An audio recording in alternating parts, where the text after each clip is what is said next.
man is a freak of nature, because at the same time he is an animal, and at the same time is the only case of life having awareness of himself.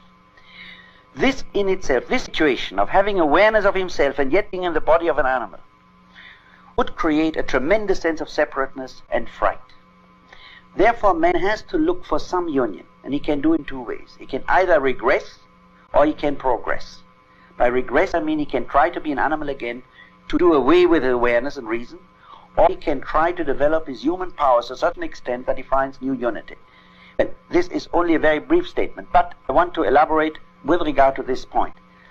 Now, the person who cannot live productively, who cannot create at all, nevertheless does not want to be a passive person, like dice thrown out of a cup. He wants to transcend. Now, one way is to create, and here have the productive person. Create in some way, even if it is something I do with my hands, a simple thing. But if I cannot create, I transcend my creature status also if I destroy.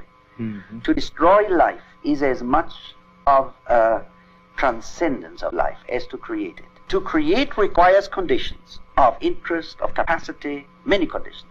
To destroy requires only one thing, a pistol or a strong arm, if your opponent is weak.